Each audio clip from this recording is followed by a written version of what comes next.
तो काम करना था, जो मैंने बोला था कि 1-2 लेक्चर बाद बताएंगे।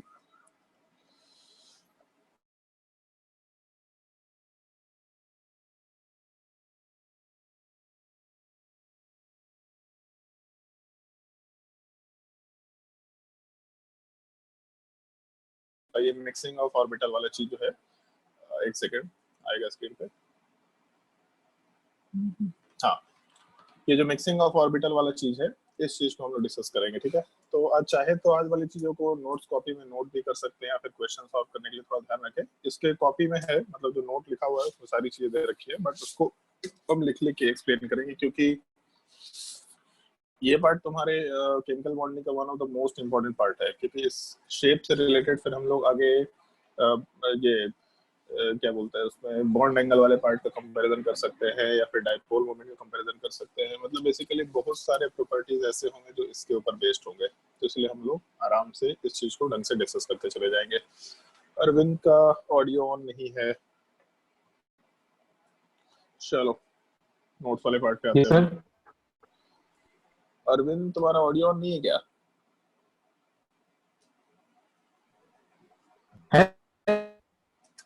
मेरे को तो नहीं दिखा रहा यार। चलो बढ़िया।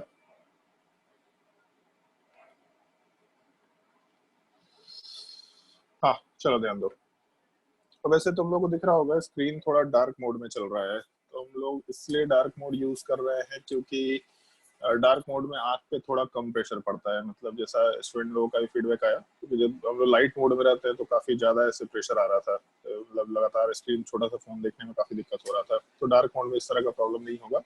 बाकी नोट्स भी हम तुमको भेज देंगे, पढ़ा हुआ भी तुम्हारे पास पहले से, तो कोई दिक्कत नहीं है। चलो ध्यान दो।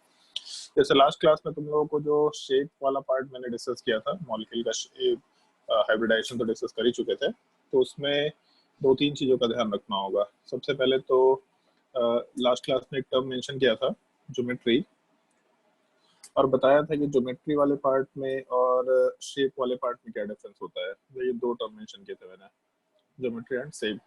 जैसे एनसीईआरटी में भी ये चीज दे रखा है, तो जैसे एक चीज का ध्यान रखना हमेशा, जब भी टर्म ज्योमेट्री बोलेगा, तो ज्योमेट्री बोलने का मतलब है कि हमेशा हम लोग लोन पेयर को इंक्लूड करते हुए, मतलब जितने भी वैलेंस शेल इलेक्ट्रॉन्स है बॉन्ड बनाने के बाद, उन सारे के सारे इलेक्ट्रॉन्स का रिपल्शन के बेसिस पे, तो जो वैलेंस शेल इलेक्ट्रॉन पे रिपल्शन में डिस्कस किया था, उसके बेसिस पे जो भी अरेंजमेंट आएगा उसको हम लोग ज्योमेट्री में कंसिडर करते हैं। लेकिन जब हम लोग शेप की बात करते हैं, तो शेप वाले पार्ट में हम लोग केवल ये चीज कंसिडर करते हैं कि हम लोगों का जो मॉलिक्यूल एग्जिस्ट कर रहा, वो मॉलिक्यूल वाला पार्ट में एटम्स एग्जैक्टली कहाँ कहाँ पे होंगे, और उन एटम्स के पोजीशन से हम लोग को मॉलिक्यूल किस तरीके का दिखाई दे रहा होगा, ठीक है। तो जब भी कभी जैसे हम लोग को ये चीज याद रखना ही पड़ेगा, जैसे हम लोग के पास अगर sp हाइब्रिडाइजेशन है, तो sp हाइब्रिडाइजेशन वाले पार्ट में जो हम लोगों का रिपल्शन का फैक्टर मिनिमाइज करना होता है, उसके हिसाब से हम लोग का ज्योमेट्री हमेशा लीनियर ही निकल के आता है। जैसे इसमें एक पॉसिबिलिटी ये हो सकती है, अगर हम लोग को sp हाइब्रिडाइजेशन चाहिए, तो इसका मतलब हम लोग को 2 सिग्मा बॉन्ड इस टाइप का स्ट्रक्चर कंसिडर करते हुए चाहिए होगा, ऐसा ले सकते हैं। ये वाला पार्ट, इसमें 2 अगर सिग्मा बॉन्ड होंगे, तो 2 सिग्मा बॉन्ड मतलब sp हाइब्रिडेशन आराम से लिखा जा सकता है। तो अगर ab2 टाइप, जैसे उसको ऐसा समझना, a वाले पार्ट का मतलब सेंट्रल एटम, b वाले पार्ट का मतलब बॉन्डेड एटम, और अगर l लिखेंगे तो मतलब लोन पेयर। तो अगर ab2 टाइप का स्ट्रक्चर है, तो उस केस में ab2 टाइप वाले पार्ट में हम लोग का जो ज्योमेट्री होगा, मतलब अगर लोन पेयर ना होकर के केवल बॉन्ड पेयर हो, तो जो ज्योमेट्री होगा और जो शेप होगा वो एग्जैक्टली सेम होगा। तो उस केस में जो शेप वाला पार्ट है वो भी हम लोग लीनियर आराम से बोल सकते हैं। और राइट साइड में हम लोग इसका जो स्ट्रक्चर है वो भी मेंशन करते चले जाएंगे। तो देख के मालूम पड़ रहा है यहाँ पे जो हम लोग का बॉन्ड एंगल है, ये पार्ट, ये एंगल वाला पार्ट बिल्कुल 180 डिग्री के बराबर होना चाहिए। एंगल्स का भी ध्यान रखना होगा, क्योंकि आगे बॉन्ड पैरामीटर में हम लोग bond angle, bond length, bond strength, dipole moment, ये सारी चीजें कंपेयर करेंगे। तो उसमें हम लोगों को बॉन्ड एंगल वाले पार्ट को कंपेयर करते वक्त, डाइपोल मोमेंट को कंपेयर करते वक्त, और कभी कभी बॉन्ड लेंथ वाले पार्ट को कंपेयर करते वक्त शेप एग्जैक्टली ध्यान में होना चाहिए ही चाहिए। दूसरी पॉसिबिलिटी हो सकती है कि हम लोग के पास जो एटम है वो ab2 टाइप का ना होके abl टाइप का हो, मतलब सेंट्रल एटम ए वाले पार्ट से एक तो बॉन्ड पेयर अटैच्ड है और दूसरा एक लोन पेयर वाला पार्ट प्रेजेंट है, तो भी हाइब्रिडाइजेशन sp ही होगा। लेकिन इसमें प्रॉब्लम क्या है, जैसे अगर दो एटम है तो दो एटम हमेशा लीनियर शेप में रहेंगे, अगर दो एटम को ज्वाइन करने वाला लाइन हमेशा एक लाइन ही होगा, तो इस केस में लीनियर शेप होगा। तो हम लोग कभी भी जब केवल दो एटम्स होंगे तो इस तरह की पॉसिबिलिटी कंसिडर नहीं करेंगे, या फिर इस तरह की पॉसिबिलिटी को डिस्कस नहीं करेंगे। इस एक चीज का थोड़ा ध्यान रखना। फिर जब हम लोग sp हाइब्रिडाइजेशन वाले पार्ट की जगह पे sp2 में गए, तो sp2 वाले पार्ट में हम लोग के पास नॉर्मली तीन बॉन्ड एग्जिस्ट करेंगे। तीन बॉन्ड को मतलब ए वाले पार्ट के साथ हम लोग तीन बी वाले पार्ट को कंसिडर करते हुए चल सकते हैं। तो इन जनरल हम लोग जब रिप्रेजेंट करेंगे तो रिप्रेजेंटेशन में मॉलिक्यूलर फॉर्मूले में हम लोग AB3 टाइप रिप्रेजेंट कर दिया करता है। जब क्वेश्चन आएगा तो उस चीज को वापस से डिस्कस करेंगे भी, कोई दिक्कत नहीं होगा। तो इस केस में तीनों बॉन्ड्स इक्वल डिस्टेंस पे रहने के लिए अपने आप को इस पार्टिकुलर अरेंजमेंट में कन्वर्ट करके रखते हैं, और इस चीज को हम लोग आराम से ट्रायंगुलर प्लानर स्ट्रक्चर बोलते हैं। लास्ट क्लास में इसका शेप भी दिखाया था। तो जब हम लोग के पास AB3 टाइप का बॉन्ड होगा हाइब्रिडाइजेशन sp2 से रिलेटेड, तब उस केस में जो शेप है और जो जो ज्योमेट्री है वो एग्जैक्टली सेम होगा, तो दोनों में ट्रायंगुलर प्लानर हम लोग कंसिडर कर सकते हैं। फिर पॉसिबिलिटी ये है कि हम लोग एक बॉन्ड पेयर की जगह एक लोन पेयर डाल दें।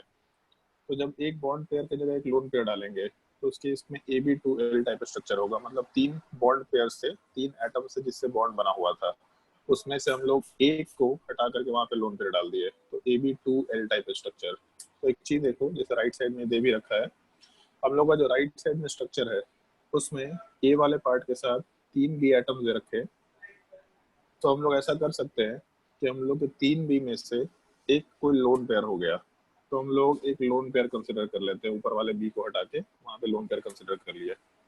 बट लोन पेयर हम लोग को दिखाई नहीं देता। तो अगर लोन पेयर दिखाई नहीं देता तो उस केस में ये रहेगा या नहीं रहेगा, उससे केवल एक ही चीज का फर्क पड़ेगा।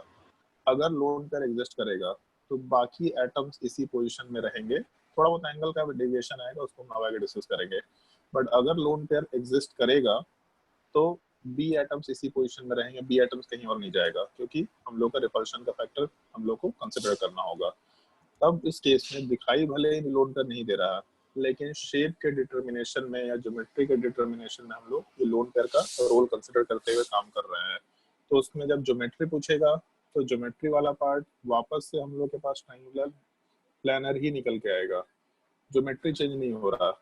मतलब किसी भी एक पार्टिकुलर हाइब्रिडाइजेशन वाले पार्ट पे ज्योमेट्री हमेशा फिक्स होगा, लेकिन जो शेप है वो शेप वाला पार्ट चेंज हो गया।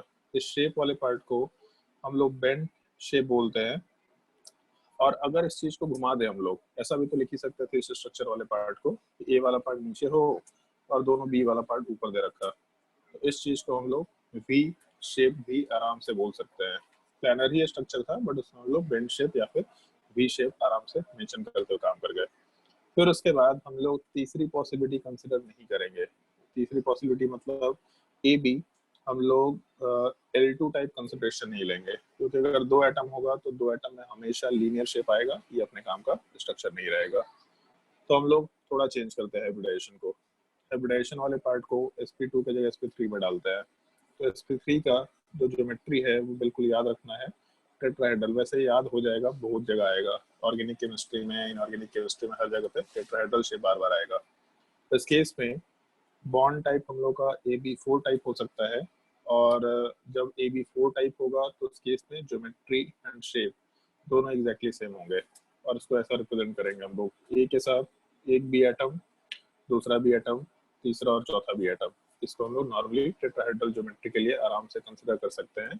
अगर इन बाहर वाले बी एटम्स को आपस में ज्वाइन करेंगे तो वहां से एक टेट्राहेड्रल टाइप के शेप का स्ट्रक्चर निकल के आता है। मतलब सारे के सारे बी एटम्स को अगर आपस में ज्वाइन करेंगे तो एक टेट्राहेड्रल टाइप का शेप निकल के आना शुरू हो जाएगा। ठीक है, इसमें वेरिएशन कर सकते हैं हम लोग। इसमें एक पॉसिबिलिटी है, अगर हम लोग AB4 के जगह पे एक लोन पेयर डाल दें, मतलब एक बॉन्ड पेयर की जगह पे एक लोन पेयर डाल लो, तो अगर हम लोग एक लोन पेयर वाले पार्ट को प्लेस करेंगे तो इसका मतलब AB3L टाइप का स्ट्रक्चर होगा, और ज्योमेट्री अभी भी टेट्राहेड्रल होगा, ज्योमेट्री चेंज नहीं होने वाला।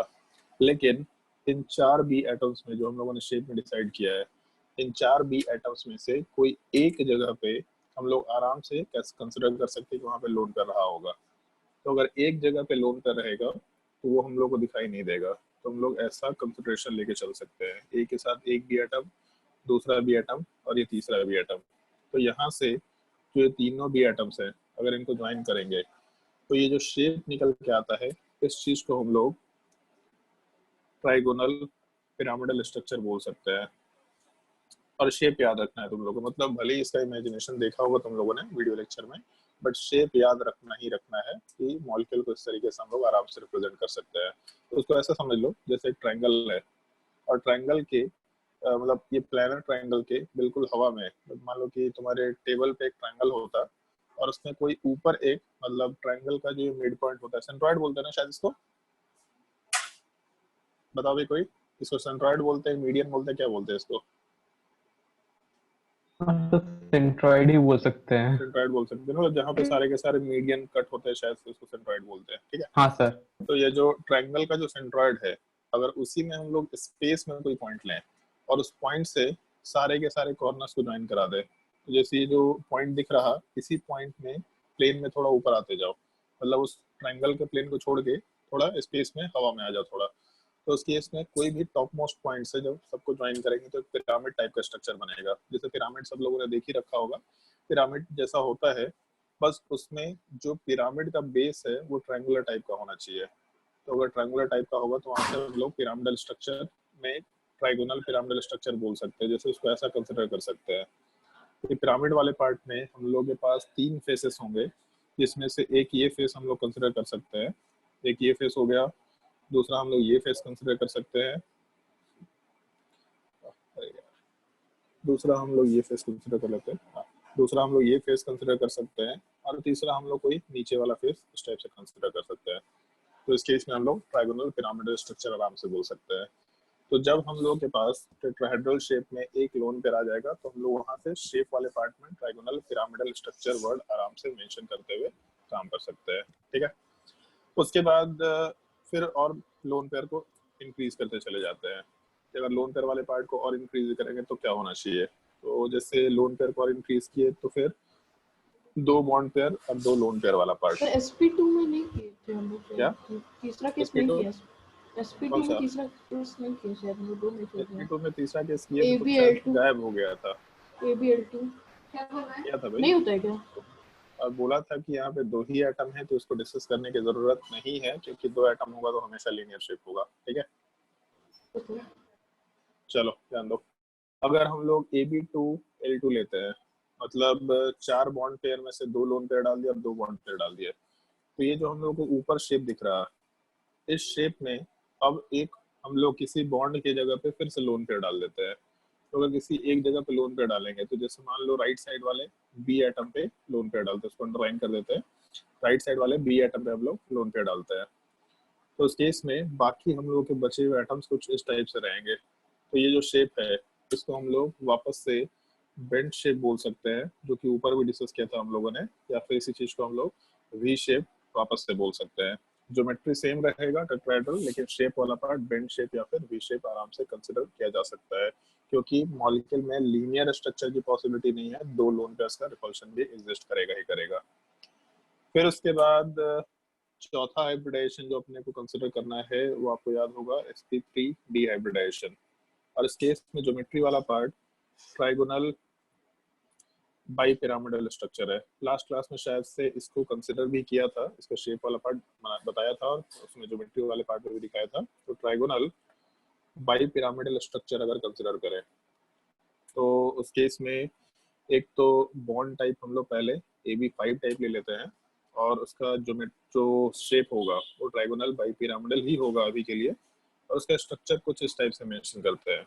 ए वाले पार्ट से एक ट्रायंगल का फॉर्मेशन हो गया, सारे के सारे बॉन्ड्स उस ट्रायंगल के फॉर्म में आ गए, और उसके अलावा इस ट्रायंगल के प्लेन के बिल्कुल परपेंडिकुलरली ऊपर और नीचे हम लोग के 2 एटम्स और एग्जिस्ट करेंगे। तो इसमें लास्ट क्लास में शायद याद होगा, उसमें बताया था इसमें 2 तरह के बॉन्ड्स होते हैं, एक को हम लोग इक्वेटोरियल बॉन्ड बोलते हैं और दूसरे को हम लोग एक्सियल बॉन्ड्स बोलते हैं। तो ये जो ब्लू कलर से जो एटम मार्क किए हुए हैं इनको हम आराम से एक्सियल बॉन्ड बोल सकते हैं, और जो ट्रायंगल के प्लेन में होगा, मतलब बोल सकते हैं इक्विलैटरल ट्रायंगल के प्लेन में है, तो उस चीज को हम लोग इक्वेटोरियल बॉन्ड बोल सकते हैं। उसको भी हम किसी दूसरे कलर से, थोड़ा पर्पल टाइप का कलर है उससे मार्क कर देते हैं। तो और पर्पल एंगल 120। हाँ हाँ, तो इक्वेटोरियल बॉन्ड्स बोल सकते हैं। ये दो नाम ध्यान रखना। और इस स्ट्रक्चर के अलावा एक्सियल और इक्वेटोरियल बॉन्ड केवल पेंटागोनल बाइपिरामिडल में होगा। नॉर्मली लोग स्क्वायर बाइपिरामिडल में एक्सियल इक्वेटोरियल बॉन्ड बोल देते हैं, लेकिन बहुत ही गलत कन्वेंशन है। कभी भी हम लोग स्क्वायर बाइपिरामिडल या ऑक्टाहेड्रल शेप में एक्सियल इक्वेटोरियल बॉन्ड नहीं बोल सकते, वहाँ के सारे बॉन्ड्स इक्वल होते हैं। यहाँ पे ये जो बॉन्ड्स ट्रायंगल के फॉर्म में है, जो 120 डिग्री पे है, ये पार्ट अलग एंगल पे होते हैं। इनका बॉन्ड लेंथ भी इनफैक्ट थोड़ा अलग होता है एज कम्पेयर टू जो ब्लू वाले बॉन्ड्स है। तो इसीलिए यहाँ पे दो डिफरेंट टाइप के बॉन्ड्स आते हैं, और इसको हम लोग एक्सियल बॉन्ड और इक्वेटोरियल बॉन्ड बोलते हुए आराम से काम करता है। तो सबसे पहली possibility AB5 type trigonal bipyramidal structure, ये शेप कंसिडर कर सकते हैं। फिर उसके बाद हम लोग एक लोन पेयर इंट्रोड्यूस कर सकते हैं। तो जब एक लोन पेयर इंट्रोड्यूस करेंगे तो AB4L टाइप स्ट्रक्चर होना चाहिए। और अगर तुम लोगों को लास्ट क्लास का वीडियो लेक्चर थोड़ा बहुत याद होगा तो अच्छी बात है, नहीं याद है तो भी हम ये पॉइंट एक बार मेंशन कर रहे हैं। इसको हम लोग फैक्ट के जैसा ही याद रखेंगे। अभी इस लोन पेयर को प्लेस करने के लिए अपने पास दो पॉसिबिलिटीज है। एक तो दो एक्सियल बॉन्ड्स है और दूसरा 3 इक्वेटोरियल बॉन्ड्स है।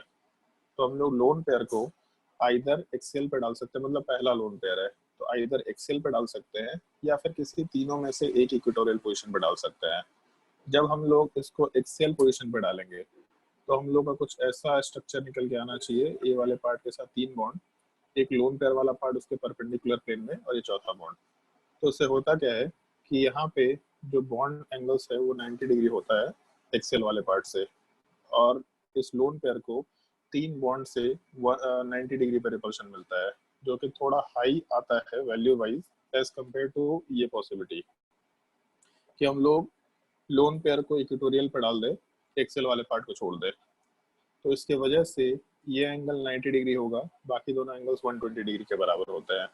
तो 120 डिग्री एंगल होने की वजह से रिपल्शन का फैक्टर काफी ज्यादा लो हो जाता है। मतलब इस केस में ये जो दोनों बॉन्ड एंगल्स हैं जिसको ब्लू कलर से मेंशन कर देते हैं, ये दोनों बॉन्ड्स, इन दोनों बॉन्ड से इस लोन पेयर वाले पार्ट को ज्यादा रिपल्शन नहीं मिलता, और दो ही 90 डिग्री के बॉन्ड से तो उनसे रिपल्शन मिल सकता था। लेकिन पहले वाले स्ट्रक्चर में लोन पेयर वाले पार्ट को 3 जगह से 90 डिग्री पे रिपल्शन मिल रहा है। तो अगर 3 जगह से 90 डिग्री पे रिपल्शन मिल रहा है तो रिपल्शन का फैक्टर ज्यादा होता है। तो हम लोग इसको सिंपली एज अ फैक्ट याद रखेंगे, एक्सियल पोजीशन पे रिपल्शन का फैक्टर ज्यादा होता है as compare to equatorial position. और ये भी एक रीजन होगा कि एक्सियल और इक्वेटोरियल बॉन्ड्स बराबर साइज के नहीं होते, मतलब उनका जो लेंथ होता है वो बराबर नहीं होता। ये फैक्ट थोड़ा ध्यान रखना है। एक्सियल पोजीशन पे ट्राइगोनल बाइपिरामिडल स्ट्रक्चर में ज्यादा रिपल्शन मिलता है as compare to equatorial position. Therefore हम लोग कभी भी लोन पेयर को, क्योंकि लास्ट क्लास में याद होगा वेस्पर थ्योरी में लोन पेयर रिपल्शन सबसे पहले होता है, फिर उसके बाद बॉन्ड पेयर का नंबर आता है। तो लोन पेयर को ज्यादा रिपल्शन मिलता है as compare to bond pair. तो इसीलिए हम लोग प्रेफरेबली किसी भी मॉलिक्यूल का शेप बनाते वक्त लोन पेयर को मिनिमम रिपल्शन वाले पोजीशन पर रखना चाहेंगे। तो अगर उस फैक्टर को हम लोग कंसिडर करें तो ऐसा कंसिडरेशन लेते हुए चल सकते हैं कि लोन पेयर के रिपल्शन को मिनिमाइज करने के लिए हम लोग एक लोन पेयर वाले पार्ट को हमेशा पहले इक्वेटोरियल पोजीशन पर डालेंगे। अगर हम लोग ट्राइगोनल बाइपिरामिडल स्ट्रक्चर का केस लेके चलते हैं तो अगर मान लो हम लोग लोन पेयर वाले पार्ट को, एक सेकेंड, हाँ, अगर हम लोग लोन पेयर वाले पार्ट को इक्वेटोरियल पोजीशन पर डालें तो जैसे ऊपर 3 शेप दिख रहा है अपने को, इन 3 पोजीशंस में, मतलब 3 जो पर्पल टाइप के पोजीशंस दिख रहे हैं, इन 3 पोजीशंस में से अगर हम लोग किसी भी एक पोजीशन पे लोन पेयर को डालें तो सबसे आसान पोजीशन यही दिखेगा कि हम लोग ये दोनों एटम्स को छोड़ देते हैं, बाकी पार्ट तो एक्सेल पोजीशन था उसको भी छोड़ देते हैं और लेफ्ट साइड में लोन पेयर डाल देते हैं। तो ये लोन पेयर तो हम लोग को दिखाई देगा नहीं, अगर लोन पेयर नहीं दिखाई देगा तो इसको यहाँ से हटा देते हैं हम लोग, तो भी हम लोग कोई फर्क नहीं पड़ रहा। तो एक काम करते हैं, इसको हम दूसरे पेन से बना के दिखाते हैं। तो एक्चुअल में ये जो पूरा का पूरा स्ट्रक्चर है इसको हम लोग ऐसा रिप्रेजेंट करें, थोड़ा इसको दूसरे एंगल से रिप्रेजेंट करें तो इस टाइप से भी ये रिप्रेजेंटेशन निकल के आ सकता है। मतलब ये जो हम लोग के ट्रायंगल का प्लेन था, पहले जो ट्रायंगल का प्लेन था उसके परपेंडिकुलर डायरेक्शन में बी वाला पार्ट था। तो ऐसा कंसिडर किया जा सकता है कि ये जो हम लोग का प्लेन है इस प्लेन के परपेंडिकुलर डायरेक्शन में ये स्ट्रेट लाइन वाला पार्ट अपना एग्जिस्ट कर रहा है। इस चीज को हम लोग नॉर्मली सी सॉ शेप बोलते हैं, और ये नाम स्ट्रक्चर में देखा भी होगा लास्ट लेक्चर में जो वीडियो लेक्चर था उसमें। सी सॉ शेप जो हम लोग खेलते हैं ना स्कूल में, जैसे एक डंडा होता है, उसके उस पर एक लंबा सा डंडा रहता है जिसमें दोनों साइड लोग बैठ सकते हैं, और एक ऊपर होता है तो दूसरा नीचे होता है, एक नीचे होता है दूसरा ऊपर होता है। उसी में शायद कुछ लोग एक्सपेरिमेंट करते हैं कि एक एक आदमी बैठेगा और चार चार लोग उसको पटकते हैं ताकि दूसरा वाला आदमी थोड़ा हवा की सैर कर पाए। हम लोग तो अपने टाइम पे करते थे, मतलब हम लोग ग्रुप बना के खेलते थे ऐसा कि एक साइड में 5 लोग है, दूसरे साइड में 5 लोग है, एक बैठा हुआ है दूसरे दोनों साइड्स में, और जो टीम वाले लोग हैं उसको एक साइड को पटक रहे हैं। तो उसमें जितना दम है अपने आप को रोक के रखो, वरना उड़ करके दूसरे साइड जाके गिरेंगे। कुछ लोग का दांत वगैरह भी टूटता है इसमें। तो ये चीज समझ में आ गया होगा सबको सीसॉ वाला पार्ट क्या होता है। तो जब हम लोग AB4L टाइप रखेंगे तो ये पॉइंट ध्यान रखना अपना कि हम लोग लोन पेयर को हमेशा इक्वेटोरियल पोजीशन पे डालेंगे ट्राइगोनल बाइपिरामिडल स्ट्रक्चर में। वो फैक्ट्स आगे मेंशन किए हुए हैं, बट अभी के लिए चीज ध्यान में रखते हुए चलना है। तो जो हम लोग का शेप है वो सीसॉ निकल के आएगा। फिर उसके बाद हम लोग और आगे पॉसिबिलिटीज की बात करते हैं। अच्छा हाँ, एक बॉन्ड एंगल हम लोगों ने नहीं कंपेयर किया, सॉरी। बॉन्ड एंगल भी मेंशन कर देते हैं हर एक केस में। जैसे जब पहला वाला केस लेके चलेंगे तो बॉन्ड एंगल 120 डिग्री के बराबर होगा, 180 डिग्री के बराबर होगा। दूसरे वाले केस में 120। जब हम लोग टेट्राहेड्रल शेप लेके चलते हैं तो 109 डिग्री या फिर 109.5 डिग्री कहीं मेंशन किया हो जाता है, लेकिन कहीं कहीं 109 डिग्री 28 मिनट्स मेंशन करते हैं। तो उस मिनट्स वाले पार्ट को एक डैश से मेंशन करके रखा जाता है, ऐसा भी ध्यान रखना, 109 डिग्री 28 मिनट्स। फिर उसके बाद जब हम लोग ट्राइगोनल बाइपिरामिडल स्ट्रक्चर में जाएंगे तो यहाँ पे तुम्हारे जो लेक्चर चल रहा था वीडियो लेक्चर, उसमें थोड़ा गलत बोल रखा था। यहाँ 2 एंगल्स होते हैं। इनफैक्ट जो MIT वाला लेक्चर था उसमें बोला गया था शायद से कि 2 उसमें बॉन्ड एंगल्स होते हैं। एक बॉन्ड एंगल बताया गया था 120 डिग्री और दूसरा एंगल बताया गया था 90 डिग्री। बट एक और भी एंगल होता है,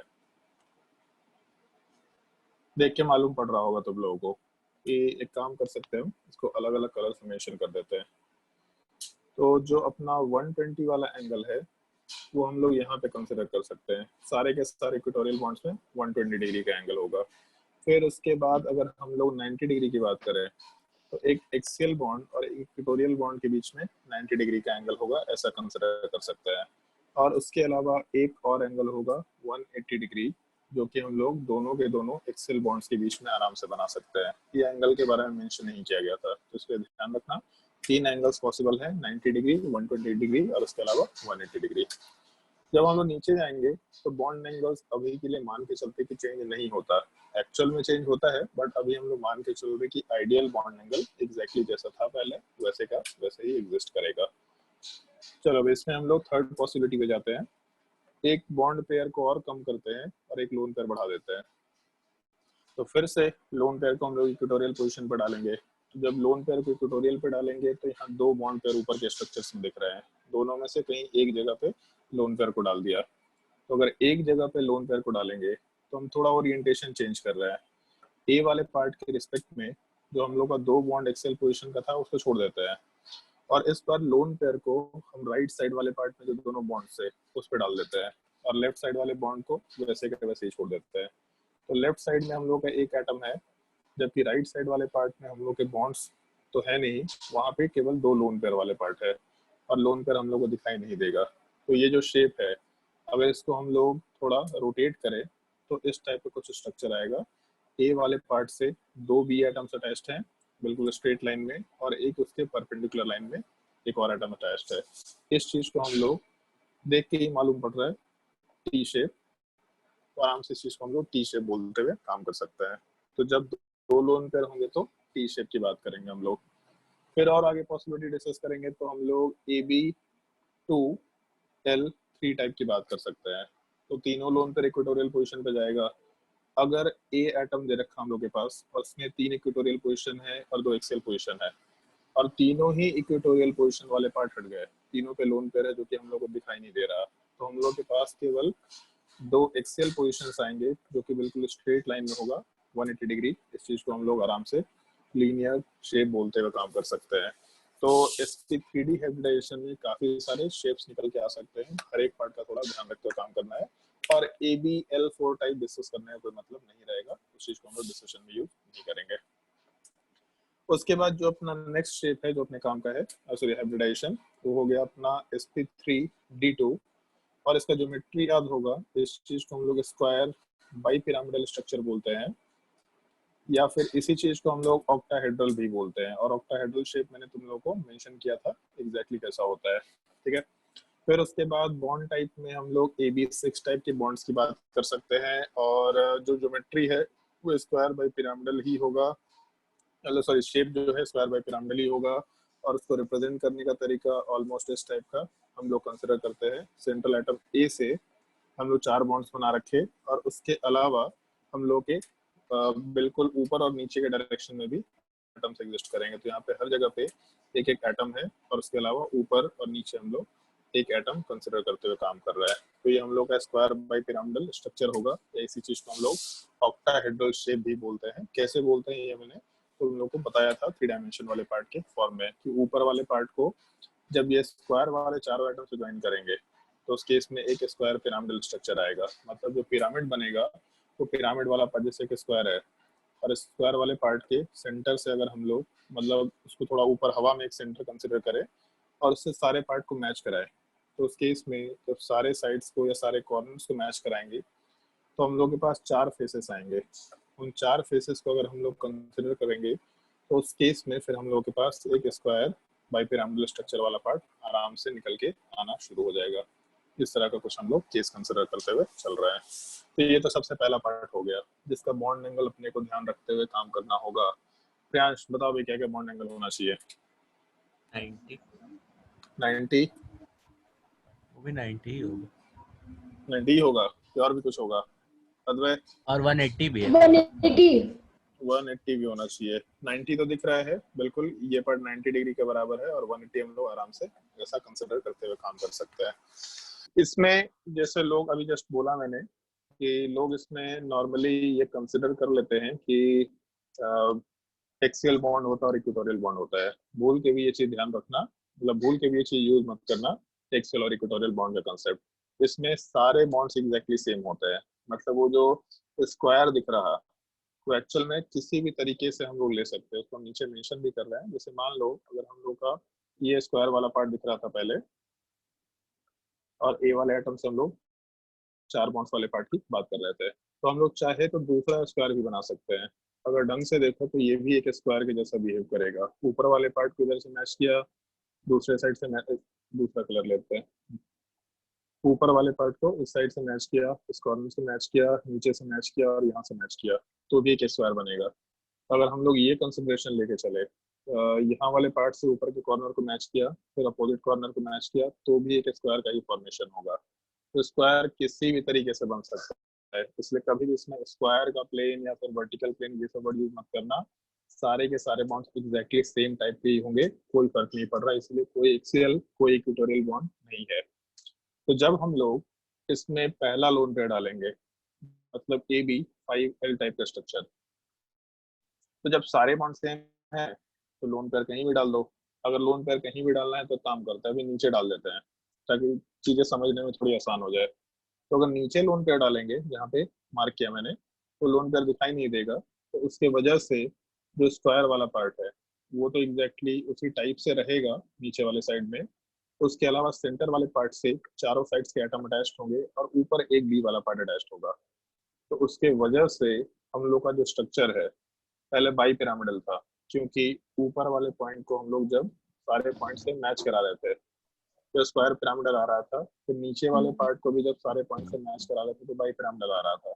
अभी नीचे वाला तो पॉइंट ही गायब हो गया है। तो अगर नीचे वाला पॉइंट गायब हो गया है तो ये हम लोगों को दिखाई भी नहीं देगा। तो इस केस में हम लोग का जो शेप है वो केवल स्क्वायर पिरामिडल शेप में निकल के आएगा। इस चीज को हम लोग मेंशन कर देते हैं, तो स्क्वायर पिरामिडल शेप कंसिडर किया जा सकता है।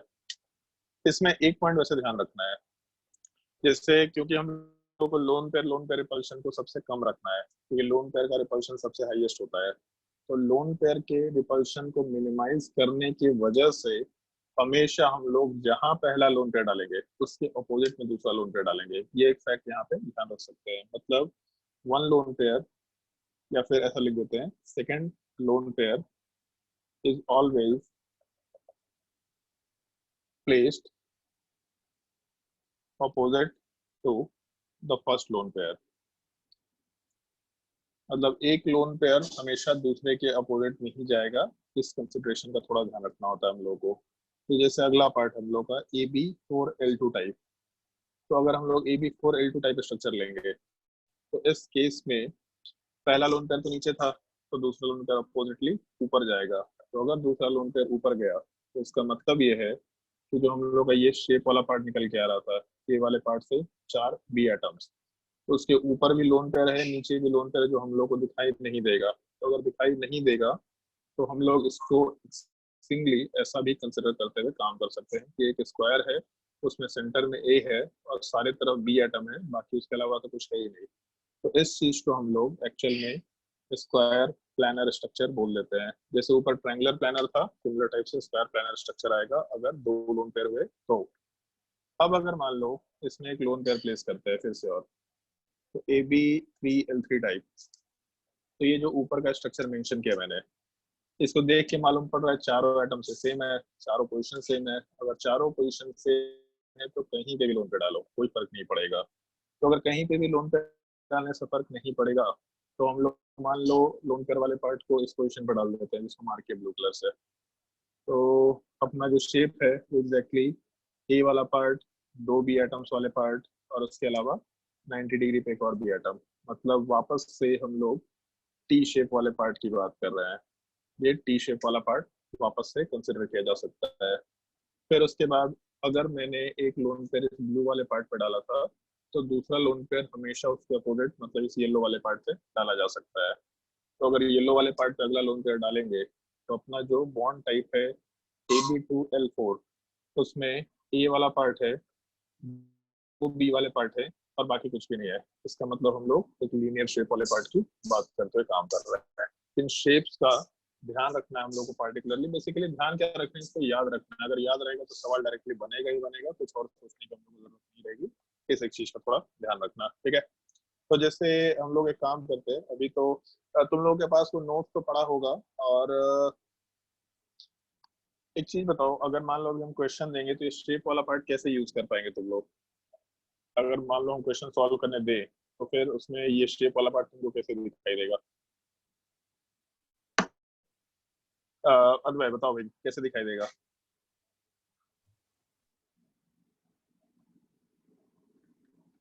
कोई उपाय है देखने का? चलो ठीक है, काम करना, अभी हम पहले तुम लोगों को कुछ एग्जांपल्स बताते हैं।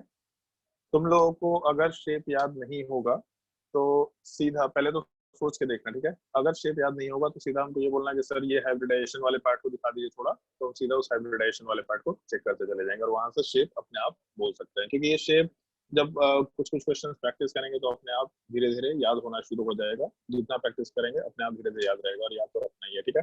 कुछ क्वेश्चन की बात करते हैं हम लोग आराम से। जैसे मान लो एक क्वेश्चन बोला कि फाइंड द शेप, ज्योमेट्री हम लोग पूछेंगे भी नहीं, ठीक है। Find the shape in the following cases. तो मान लो जैसे सबसे पहला मॉलिक्यूल दे रखा CH4, तो जब भी शेप बोलेगा तो सेंट्रल एटम के अलोंग की बात कर रहे हैं हम लोग, ठीक है। हमेशा पहला काम, जब भी सवाल देगा तो उसका लेविस स्ट्रक्चर बनाओ, और अगर इमेजिन कर सकते हैं तो बेस्ट है, क्योंकि अगर प्रैक्टिस करते करते इमेजिनेशन अच्छा हो गया कि हाँ भाई CH4 में सिंपल एटम C और चारों H बाहर हैं, अगर ये सोच पा रहे हैं तो बहुत अच्छी बात है। बट अगर नहीं सोच पा रहे हैं तो इतना दिमाग मत लगाना, सीधा लेविस स्ट्रक्चर बनाना इंक्लूडिंग लोन पेयर। तो जैसे CH4 है तो 4 हाइड्रोजन, कार्बन के ऊपर 4 वैलेंस इलेक्ट्रॉन, इसका मतलब ये है कोई भी लोन पेयर नहीं होगा। और अगर लोन पेयर नहीं होगा तो हम लोग हाइब्रिडाइजेशन वाला पार्ट जो कंसिडर करें तो sp3 होना चाहिए। सबसे पहला बॉन्ड जो है अपना तो S हो गया, फिर उसके बाद P1 P2 P3, hybridisation sp3 निकल के आ गया। अगर हाइब्रिडाइजेशन sp3 है तो इस केस में जो हम लोगों का स्ट्रक्चर दे रखा या बॉन्ड दे रखा, अगर कोई लोन पेयर नहीं है तो ज्योमेट्री ही शेप निकल के आएगा। इसका मतलब हम लोग आराम से टेट्राहेड्रल स्ट्रक्चर की बात कर सकते हैं या फिर टेट्राहेड्रल शेप वाले पार्ट की बात कर सकते हैं। तो पहला काम, मॉलिक्यूल दिया, उसका लेविस स्ट्रक्चर फटाक से बनाओ, उससे हाइब्रिडाइजेशन तुरंत निकल के आ जाएगा। और उसके बाद लोन पेयर है तो बाकी चीजों को कंसिडर करो। अगर लोन पेयर नहीं है तो फिर सीधा हम लोग शेप वाले पार्ट में आराम से सकते हैं, जो ज्योमेट्री होगा वही अपना शेप निकल के आ जाएगा। जैसे मान लो सेकंड वाले केस में अगर हम लोग H2O मॉलिक्यूल की बात करते हैं, तो पहला काम लेविस स्ट्रक्चर बनाया, तो ऑक्सीजन के साथ 2 Linear. हाइड्रोजन है, और नहीं, ये चीज गलती नहीं करना है, इतना भी हड़बड़ी नहीं दिखाना है, लीनियर 2 एटम तो लीनियर। ऑक्सीजन के ऊपर 6 वैलेंस बेंड इलेक्ट्रॉन शेप। है, अगर 6 एटम है तो उसमें से 2 बॉन्ड में चले गए, मतलब हम लोग के 2 लोन पेयर बचेंगे। अगर 2 लोन पेयर और 2 बॉन्ड पेयर है तो इसका मतलब हाइब्रिडाइजेशन में sp1 p2 p3, hybridisation sp3 ही आएगा। sp3 में लीनियर शेप नहीं होता है कभी भी। तो जो टेट्राहेड्रल था उसमें से जो हम लोग ऊपर का ये शेप लेके चले थे, तो अगर याद नहीं हो तो बोल देना सीधा, कोई दिक्कत नहीं है। तो जब हम लोग का टेट्राहेड्रल शेप मतलब sp3 हाइब्रिडाइजेशन था, तो उसमें जो 2 लोन पेयर वाला केस है उसमें हम लोग बेंड शेप या फिर वी शेप आराम से बोलते हुए काम कर सकते हैं। तो तुम्हारा काम यही होगा, पहले हाइब्रिडाइजेशन निकाल के देख लो, और अगर फैक्ट्स याद नहीं है तो सीधा बोलना कि सर ये हाइब्रिडाइजेशन निकाल दीजिए, हम आराम से उसको शो करते चले जाएंगे। तो यहाँ पे हम लोग वी शेप या फिर इस चीज को हम लोग आराम से बेंड शेप बोल सकते हैं। और अगर तुम्हारे पास वो नोट्स पड़ा हुआ है पीडीएफ, तो उसको भी देख के डायरेक्टली यूज कर सकते हैं। अगर उस नोट्स में जैसे एक टेबल में शेप वाला पार्ट पड़ा हुआ है, तो अगर तुम वो नोट्स यूज कर सकते हो डायरेक्टली तो सीधा यूज कर लो, तो भी कोई दिक्कत नहीं है, ठीक है। या फिर एक और काम कर सकते हैं, एक और ऑप्शन है मेरे पास, एक सेकंड को।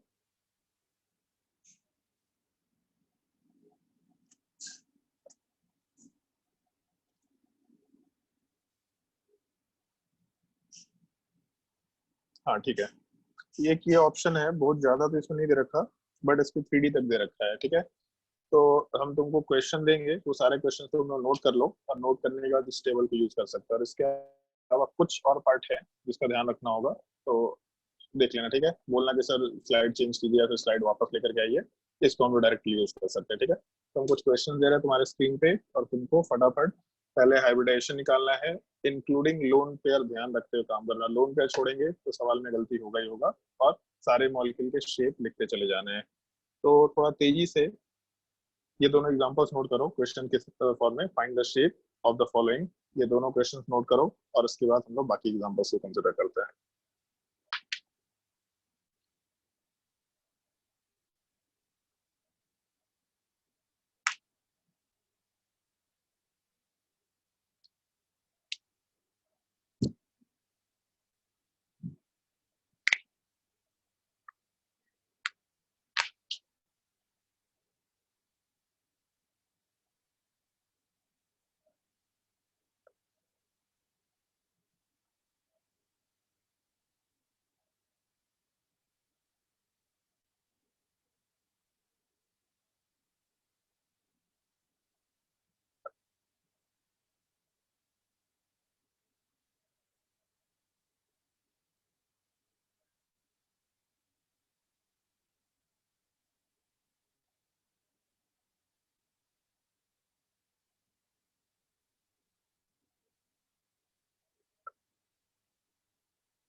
एंड जितने क्वेश्चंस होंगे उतना ही एग्जैक्टली टाइम देंगे तुम लोग को क्वेश्चन सॉल्व करने के लिए। 1 मिनट से ज्यादा टाइम नहीं रहेगा, 1 मिनट भी नहीं, 30 सेकंड, इसका 50% टाइम देंगे।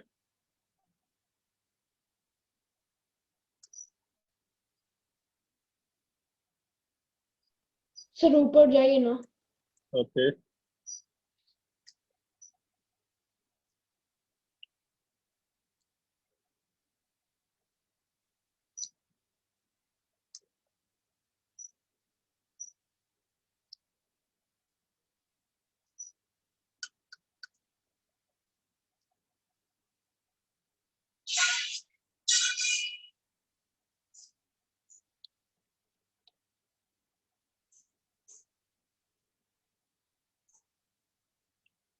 टेन तक हो गया सबका लिखा हुआ?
Numbering mistake.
ट्राई करके देखो सारे क्वेश्चंस। 25 क्वेश्चन है तो तुम्हारा 7:15 हो रहा है।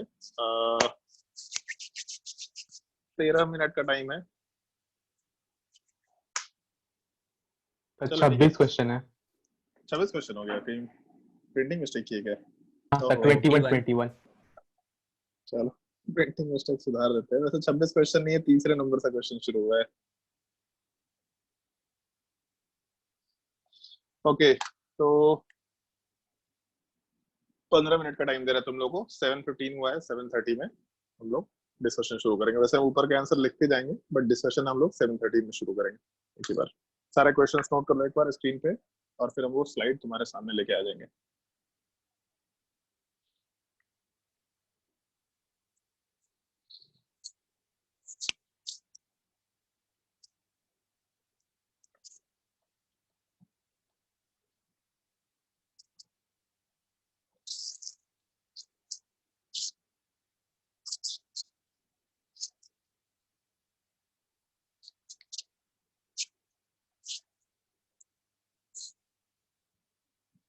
सर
तुम्हारे स्क्रीन पे हमको स्लाइड लेकर के आ जा रहे हैं, उसको देख लेना।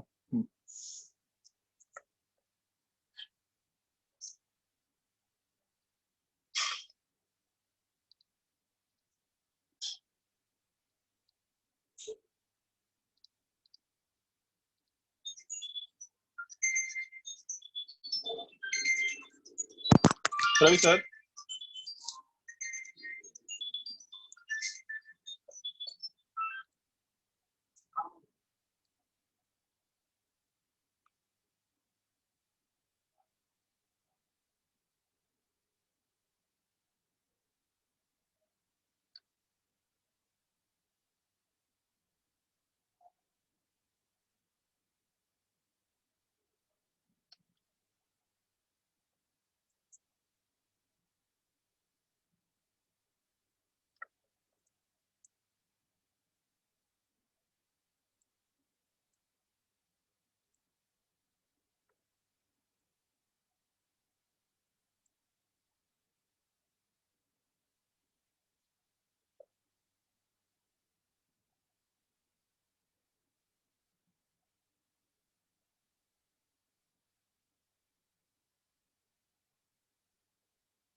और अगर सवाल बन जाएगा तो हाथ रेज कर लेना, पहले बन गया तो हम लोग डिस्कशन शुरू कर लेंगे।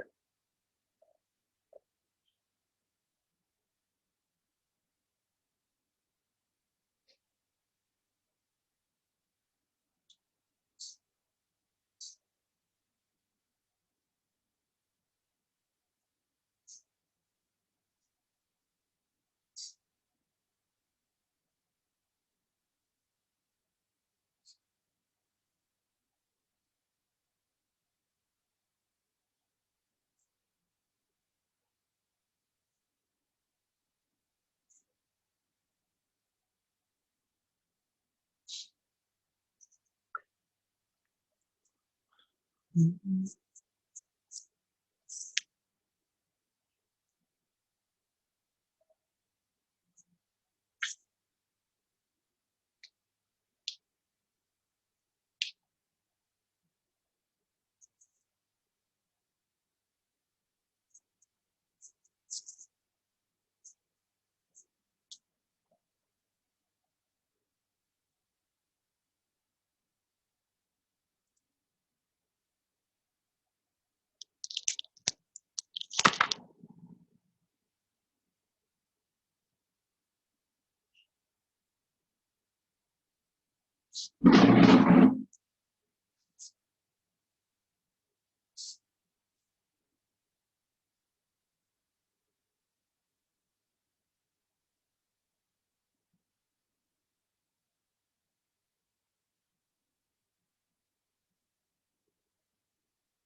sp3 का शेप क्या था?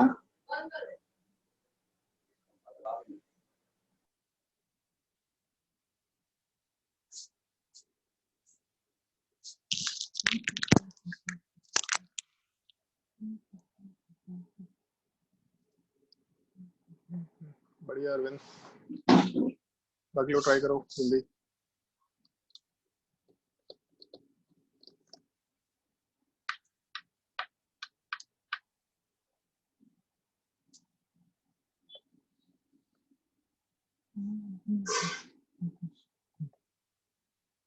क्वेश्चन ट्राई करो, हम थोड़ा एक कॉल पे बात कर रहे हैं तो ट्राई करो क्वेश्चन।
बढ़िया अनु, बाकी लोग भी ट्राई करो अभी जल्दी, 4 मिनट बाकी है।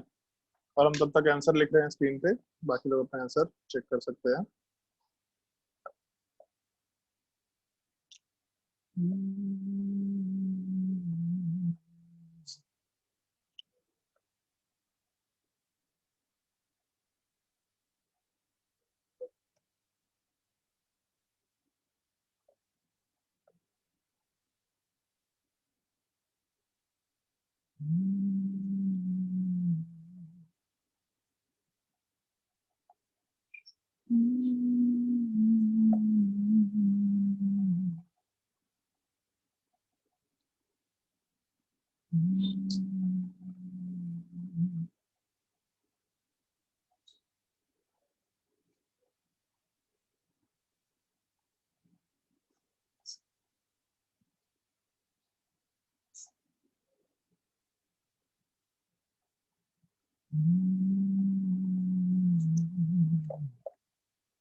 I3 माइनस में 5 इलेक्ट्रॉन, 7 8 2 6 प्लस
चलो भाई लास्ट मिनट है, जल्दी सॉल्व करो फिर डिस्कशन शुरू करते हैं।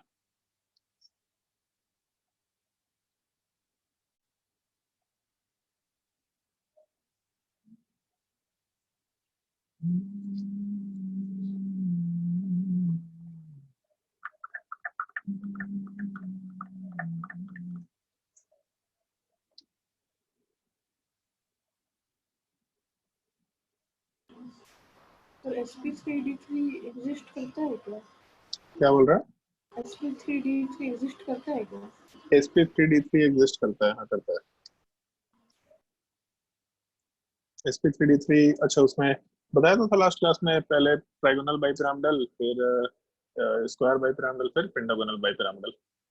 पहले ट्रायंगल था, फिर 4 हुआ स्क्वायर, फिर उसके बाद पेंटागोनल।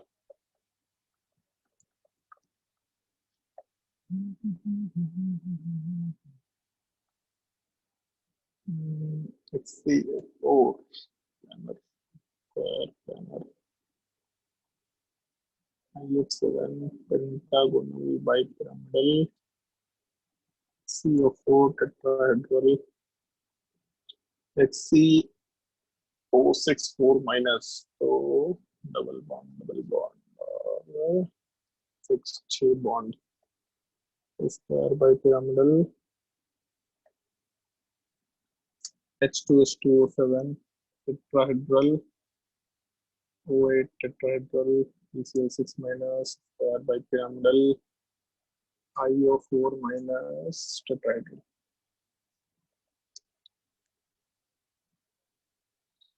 चलो भाई आंसर मिलाते जाना और जो भी डाउट होगा बोलते चले जाना, ठीक है। क्वेश्चन नंबर 3 से लेके 6 तक में कोई डाउट हो तो पूछ लो।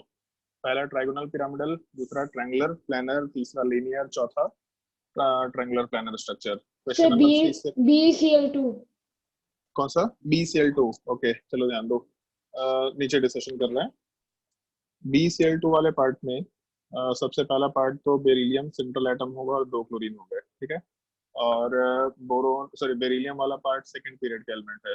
तो अगर सेकंड ग्रुप का एलिमेंट है, तो अगर सेकंड ग्रुप का एलिमेंट है मतलब वैलेंस इलेक्ट्रॉन 2 ही होगा। बेरिलियम मैग्नीशियम में सारे के सारे H2 वाले पार्ट में वैलेंस इलेक्ट्रॉन 2, दोनों बॉन्ड्स में जा चुके, मतलब कोई भी लोन पेयर नहीं होगा। तो लोन पेयर नहीं है, केवल 2 सिंगल बॉन्ड है, मतलब sp हाइब्रिडाइजेशन। अगर sp हाइब्रिडाइजेशन तो उसकी शेप वाला पार्ट लीनियर आराम से कंसीडर कर सकते हैं, जो कि यहाँ पे दे रखा होगा लीनियर शेप। ठीक है, उसके बाद क्वेश्चन नंबर 3 से 6 में और कोई डाउट, या 7 से 10 में कोई डाउट? 3 से लेकर 10 तक में कोई डाउट? क्वेश्चन नंबर 3 to 10 कोई भी डाउट?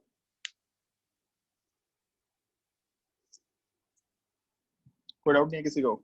बहुत बढ़िया। क्वेश्चन नंबर 11 से लेके 17 तक में कोई doubt? 11 number tetrahedral, 12 number tetrahedral, I3 minus linear, फिर उसके बाद बेंड शेप या वी शेप, फिर I3 minus. I3 minus. Okay, I3 minus वाला पार्ट डिस्कस करते हैं।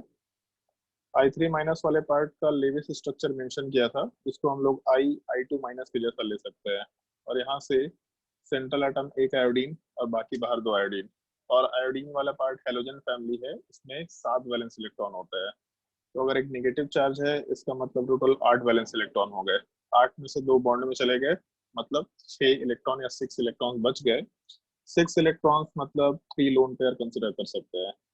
और अगर 3 लोन पेयर है और 2 बॉन्ड पेयर, तो S P1 P2 P3 D hybridisation sp3d आएगा। एंड अगर sp3d हाइब्रिडाइजेशन आया तो उस केस में ज्योमेट्री ट्राइगोनल बाइपिरामिडल होगा। लेकिन यहाँ 3 लोन पेयर है, तो ये तीनों इक्वेटोरियल पोजीशंस पे जाएंगे, तो उस केस में लीनियर शेप आराम से कंसिडर किया जा सकता है। उसके बाद क्वेश्चन नंबर 17 तक में और कोई डाउट? 11 से 17 जो भी डाउट है फटाफट पूछ जाना। क्वेश्चन नंबर 11 से 17 तक में कोई doubt? Sir CH3 minus. CH3 minus, चलो ध्यान दो। कार्बन में कितने वैलेंस इलेक्ट्रॉन होते हैं ज्योत्सना? 4। तो कार्बन में 4 वैलेंस इलेक्ट्रॉन था और 3 हाइड्रोजन दे रखा, तो एक नेगेटिव चार्ज मतलब 5 इलेक्ट्रॉन हो जाएंगे, तो एक लोन पेयर है बेसिकली। तो इस केस में हाइब्रिडाइजेशन sp3 होगा, और अगर sp3 हाइब्रिडाइजेशन में एक लोन पेयर है, तो उस केस में ये जो शेप है वो ट्राइगोनल पिरामिडल शेप आराम से कंसिडर किया जा सकता है। ठीक है, समझ आया? Yes sir. क्वेश्चन नंबर 17 तक में और कोई डाउट?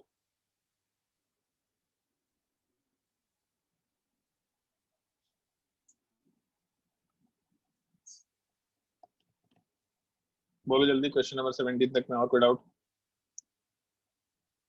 चलो भाई, क्वेश्चन नंबर 18 से लेके 26 तक में कोई डाउट है तो पूछ लो।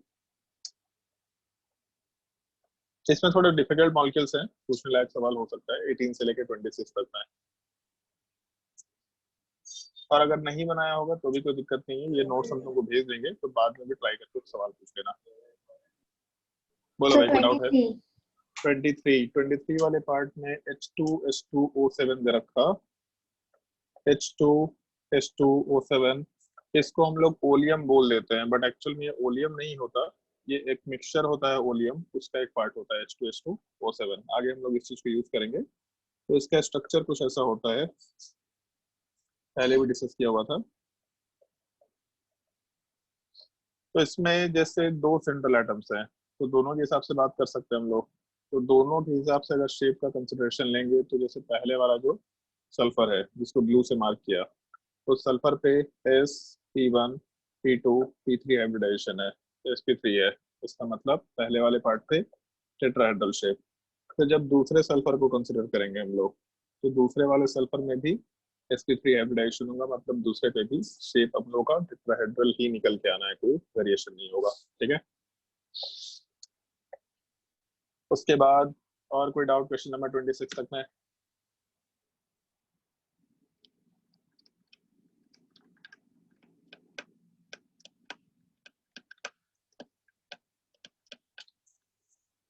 चलो भाई, अगर डाउट नहीं है तो अच्छी चीज है। और जिन लोगों का सारा क्वेश्चन अटेम्प्ट नहीं होगा उनको ये स्लाइड्स हम भेज देंगे अभी तुरंत, तो वहां से भी आराम से देख सकते हैं इस चीज को। जो शेप वाला पार्ट है उसके डिस्कशन के बाद एक बार तो नोट पढ़ लेना, जहाँ पे वेस्पर थ्योरी में शेप वाले पार्ट को हम लोगों ने डिस्कस किया है ना, उसको भी एक बार ढंग से पढ़ लेना। उसमें कुछ कुछ पॉइंट्स होंगे जो हम लोग आगे डिस्कस करेंगे, बेंड टूल वगैरह सब, उस चीज को हम लोग बॉन्ड लेंथ में डिस्कस करेंगे। अभी के लिए परेशान मत होना, हम उसको स्लाइड में बता देंगे, ये तुम्हारे अभी काम का नहीं, ये बाद में काम का है, हो सकता है नोट कॉपी में दिया हो। जो शेप हम लोग डिटर्मिनेशन करते हैं उस टाइम तक की चीजें आपको रीड करके रखनी है थोड़ी। और हम लोग एक छोटा सा कंसिडरेशन और यहाँ पे डिस्कस कर रहे हैं।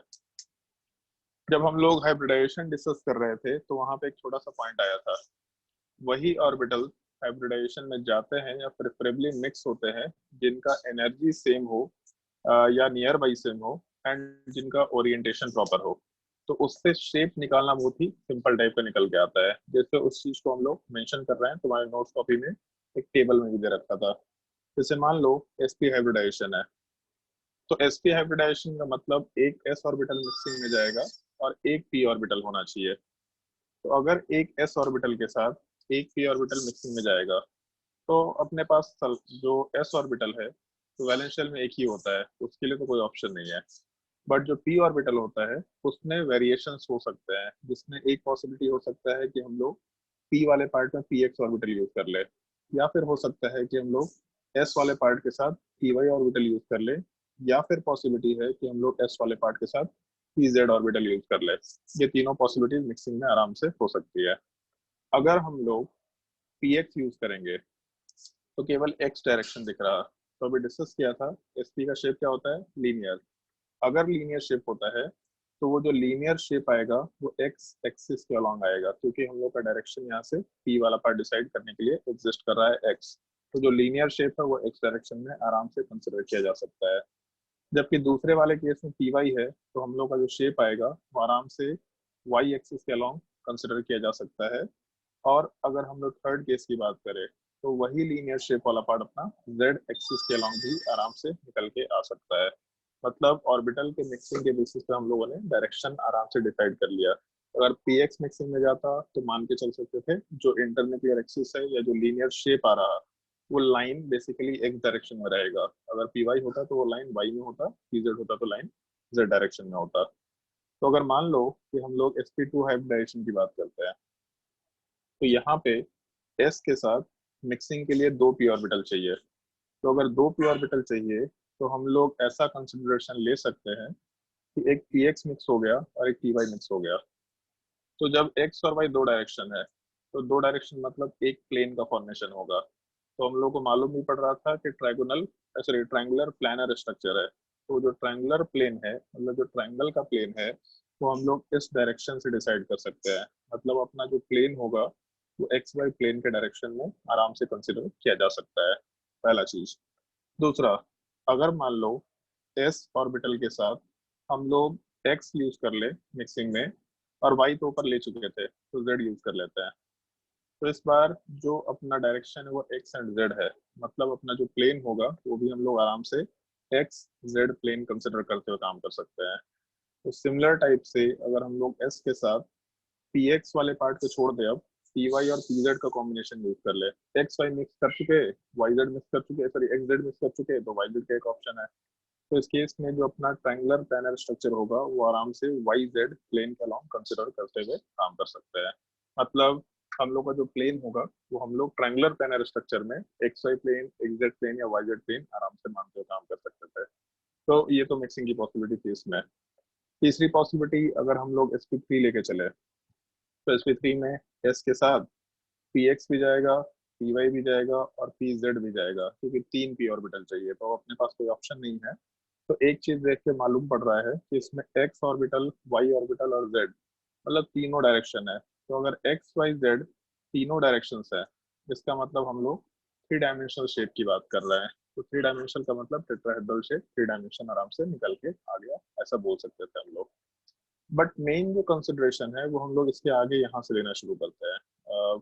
ये पार्ट sp3d, इसमें जो प्रेफरेंस वाला पार्ट है, प्रेफरेबली वही ऑर्बिटल मिक्सिंग में जाएंगे जिनके ओरिएंटेशन सिमिलर टाइप के हैं।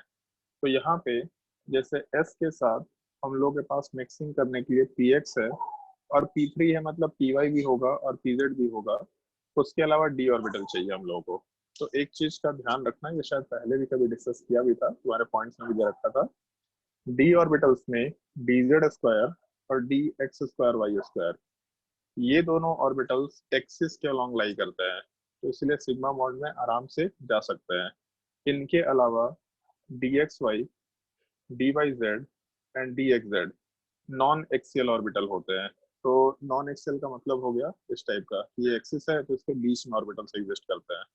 तो जो एक्सिस के अलोंग एग्जिस्ट करेंगे उसको हम लोग एक्सियल ऑर्बिटल बोलेंगे, जो एक्सिस के अलोंग एग्जिस्ट नहीं करेंगे उसके 45 डिग्री पे एग्जिस्ट करेंगे, तो वहां पे हम लोग नॉन एक्सियल ऑर्बिटल बोल सकते हैं। तो ये नॉन एक्सियल ऑर्बिटल्स एक तो सिग्मा बॉन्ड बनाने की टेंडेंसी में ज्यादा नहीं होते, पहला चीज, और दूसरा क्योंकि इनका ओरिएंटेशन भी सही नहीं होता, तो ये प्रेफरेबली मिक्सिंग में जाते हुए कंसिडर नहीं किए जाते हैं। ऐसा पॉइंट का थोड़ा ध्यान रखना अभी।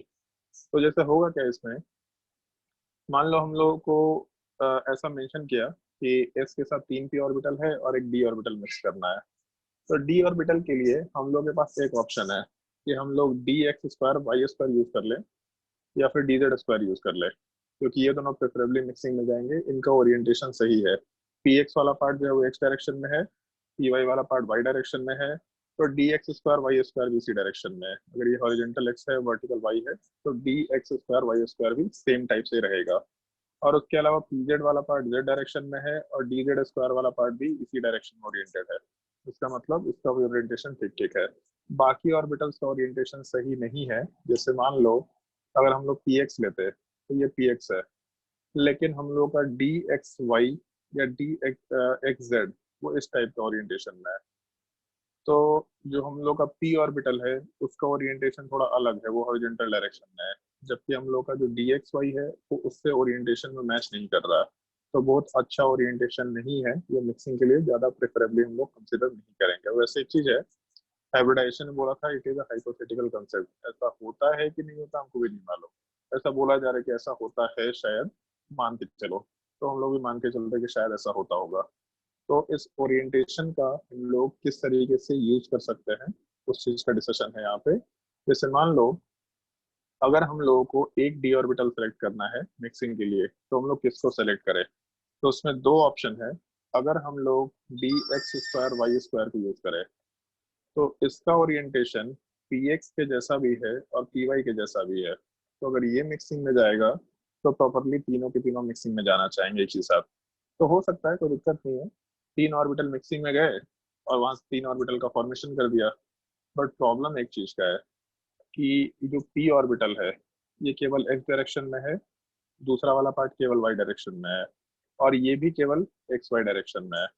तो हम लोगों के पास प्रॉब्लम का तो कोई ऐसा दिक्कत नहीं है। जैसे है कि हम लोग का एक ऑर्बिटल पी एक्स डायरेक्शन में था, दूसरा ऑर्बिटल हम लोग का पी वाई डायरेक्शन में था, तो उस केस में जो ऑर्बिटल्स बनते वो भी इसी डायरेक्शन में कुछ बन के आने चाहिए थे मिक्सिंग के बाद। मतलब जो हम लोग का मिक्सचर बनता उसी डायरेक्शन में ओरिएंटेड होना चाहिए था।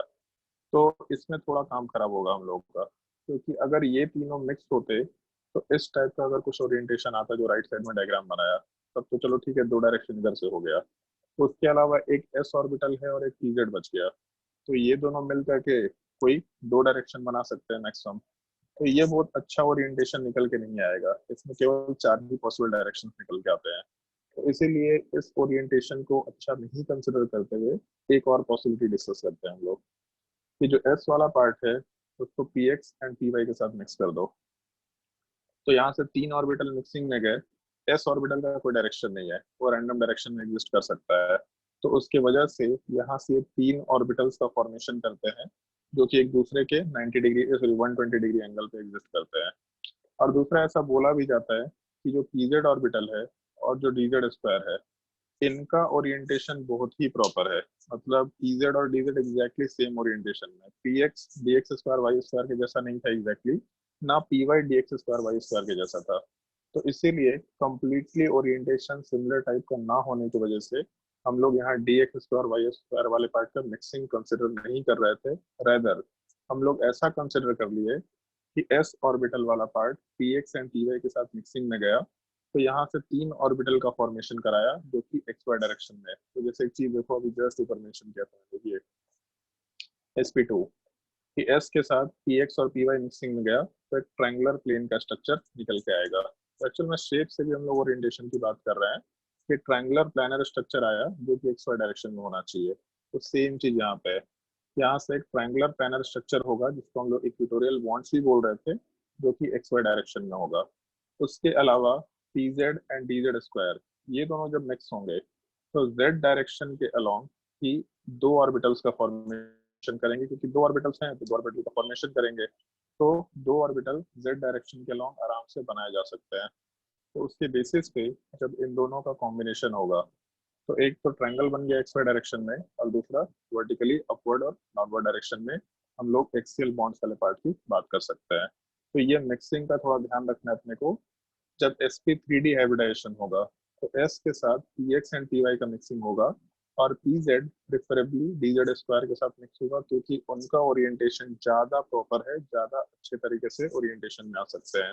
प्लस जो हम लोग का शेप निकल के आता है मॉलिक्यूल का, वो शेप भी इस टाइप के मिक्सिंग को ज्यादा प्रेफरेबली सिलेक्ट कर सकता है या फिर ज्यादा हम लोग के लिए ज्यादा सुटेबल ऑप्शन के जैसा एग्जिस्ट कर सकता है कि जेड डायरेक्शन में एक पार्ट है और बाकी वो तीन मिलके एक प्लेन का फॉर्मेशन कर ही रहे थे। तो ये मिक्सिंग वाले पार्ट का हम लोग को थोड़ा ध्यान रखना होगा अगर हम लोग sp3d हाइब्रिडाइजेशन वाले पार्ट को यूज करते हैं तब। इसके आगे का पार्ट और भी सिंपल सा है, sp3d2 हाइब्रिडाइजेशन। अब हम लोग को दो हाइब्रिडाइजेशन के लिए d ऑर्बिटल चाहिए। तो अभी जस्ट मेंशन किया था कि अपने पास dz स्क्वायर और dx स्क्वायर वाई स्क्वायर है, ये दोनों पॉसिबिलिटीज है और इसका शेप जो है स्क्वायर बाई पिरामिडल है। तो स्क्वायर बाई पिरामिडल मतलब स्क्वायर के फॉर्म में चार ऑर्बिटल्स हैं और दो एक्सियल पोजीशंस पे या दो उसके परपेंडिकुलर डायरेक्शन में। तो यहाँ का मिक्सिंग में s के साथ px एंड py को मिक्स किया गया, तो यहाँ से तीन ऑर्बिटल्स आते, उसके साथ ही साथ dx स्क्वायर वाई स्क्वायर को मिक्स कर दिया गया। तो यहाँ से चार ऑर्बिटल्स निकल के आए जो कि हम लोगों के पास एक्स वाई प्लेन में ही रहेगा, मतलब एक स्क्वायर प्लेन का स्ट्रक्चर एक्स वाई डायरेक्शन में निकल के आ गया। उसके बाद फिर हम लोग आराम से उसके बाद फिर हम लोग आराम से जो pz वाला पार्ट है उस चीज को dz स्क्वायर के साथ मिक्स करके z डायरेक्शन में दो बॉन्ड्स वाले पार्ट का फॉर्मेशन कर दिए। तो एक तो हम लोग का प्लेन बन गया ये एक्स वाई वाला पार्ट और दूसरा जेड डायरेक्शन इसके परपेंडिकुलर डायरेक्शन में निकल के आ गया। तो दोनों को जब हम लोग मिक्स करते हैं तो वहां से आराम से हम लोग के पास स्क्वायर बाई पिरामिडल शेप वाला पार्ट निकल के आ सकता है, ऐसा हम लोग बोल सकते हैं। तो ये ऑर्बिटल्स की मिक्सिंग का थोड़ा ध्यान रखना होता है। वैसे इसके बाद एक और ऑर्बिटल का मिक्सिंग है जिसके बारे में मैंने बोला था कि हो सकता है कि ये सही है, हो सकता है वो सही है, अलग अलग बुक्स में अलग अलग चीजें दे रखी है। सबसे लास्ट हाइब्रिडाइजेशन sp3d3, इसमें दो पॉसिबिलिटीज है, s के साथ px मिक्स हुआ हो, py मिक्स हुआ हो, उसके अलावा dx square Y square mix हुआ हो और dxy मिक्स हुआ हो, क्योंकि इनका ओरिएंटेशन ज्यादा रिलेटिवली प्रॉपर टाइप का है। उसके अलावा इसमें जो pz वाला पार्ट है वो dz स्क्वायर के साथ मिक्सिंग में चला गया हो। तो यहाँ के पांच ऑर्बिटल्स जो ऊपर दे रखे हैं, ये पांच ऑर्बिटल्स को अगर हम लोग कंसिडर करते तो पांच ऑर्बिटल पेंटागन का फॉर्मेशन करते और उसके परपेंडिकुलर डायरेक्शन में हम लोग आराम से ये मॉलिक्यूल को लेके चलते हैं। एक ये पॉसिबिलिटी है। और सेकंड पॉसिबिलिटी s के साथ px py pz, उसके बाद dxy dyz एंड dxz, ये सारे के सारे ऑर्बिटल्स एक ही बार मिक्सिंग में चले गए। मतलब यहाँ पे dx स्क्वायर वाई स्क्वायर या फिर dz स्क्वायर ना जा करके x y y z dxz ये सब मिल करके एक ही बार मिक्सिंग में गए और हाइब्रिडाइजेशन वाले पार्ट का फॉर्मेशन किए। ऊपर वाला सही है कि नीचे वाला सही है, अलग अलग बुक्स में अलग अलग चीजें दे रखी है। तो एक तो हम लोग इनऑर्गेनिक केमिस्ट्री का ज्यादा कोई इधर उधर का बुक फॉलो भी नहीं करते। इस चीज में ध्यान रखना दोनों पॉसिबिलिटी ठीक है और दोनों ही गलत है, क्योंकि हम लोग मॉलिक्यूलर ऑर्बिटल थ्योरी की बात कर रहे हैं आजकल। हम लोग हाइब्रिडाइजेशन कंसेप्ट को भी गलत मानते हैं। तो ऊपर वाला सही है कि नीचे वाला सही है, ये डिस्कशन करना बहुत ही अब्सर्ड होगा, क्योंकि ना ऊपर वाला सही है ना नीचे वाला सही, दो पूरा कंसेप्ट ही गलत है, क्योंकि हम लोग नए कंसेप्ट के हिसाब से काम कर रहे हैं। तो इसलिए जिस बुक में जो देगा वो मानते हुए चलना, कोई दिक्कत नहीं है। कभी भी दोनों ऑप्शंस नहीं देने चाहिए और कभी भी किसी भी स्टैंडर्ड एग्जाम में ये क्वेश्चन बिल्कुल ही नहीं पूछने लायक होगा।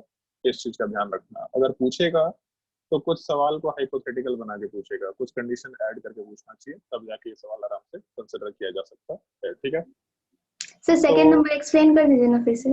कौन सा सेकंड नंबर? कौन सा वाला सेकंड नंबर? सर लास्ट वाला जो एक्सप्लेन कर रहे थे उसका सेकंड। अच्छा ये इसका सेकंड, ठीक है। इसमें जैसे हम लोगों को हाइब्रिडाइजेशन में 3d ऑर्बिटल चाहिए, ठीक है। तो जो 3 d ऑर्बिटल चाहिए तो उसमें हम लोग dxy dyz dxz ले लिए, तो सारे ऑर्बिटल एक ही बार मिक्स हुए और जहां जहां जो रिक्वायरमेंट था उसके हिसाब से ऑर्बिटल्स का फॉर्मेशन कराते चले गए। तो इस बार हम लोगों का ये तीनों ही ऑर्बिटल एक ही बार मिक्सिंग में चला गया, मतलब जो नॉन एक्सियल ऑर्बिटल थे केवल वही मिक्सिंग में चले गए। तो हम लोग इस बार अलग से d x square Y square या डी जेड स्क्वायर को यूज नहीं किए, हम लोग केवल नीचे वाले पार्ट को यूज करते हुए चले गए। ठीक है, हम लोग को 3 ऑर्बिटल चाहिए था केवल बॉन्ड के फॉर्मेशन के लिए। और कोई डाउट है किसी को अभी तक तो पूछ सकता है, बताओ भाई जल्दी। और कोई डाउट? अगर डाउट नहीं है तो एक तो हम ये नोट्स तुम लोगों को भेज देंगे अभी जैसे ही क्लास खत्म हो रहा है उस टाइम पे। दूसरा, क्या क्या चीजें तुमको पढ़नी है ये चीजें हम बता दे रहे हैं। तुम्हारे इस नोट्स में ये चीजें तो मैंने बता ही दिया तुमको। खैर, ये जो स्लाइड दे रखा है, मतलब जहाँ पे हाइब्रिडाइजेशन शुरू हुआ है उसके 2 पेज बाद ये जो स्लाइड है जिसमें हाइब्रिडाइजेशन कैसे बन सकता है, हम लोग उस चीज की बात करते चल रहे थे। ये तो अभी डिस्कस किया, एक बार इसको रीड कर लेना। इसको रीड करने के बाद इसके आगे हाइब्रिडाइजेशन निकालने का पार्ट था। विस्पर थ्योरी पूरा का पूरा रीड करना है आपको अप टू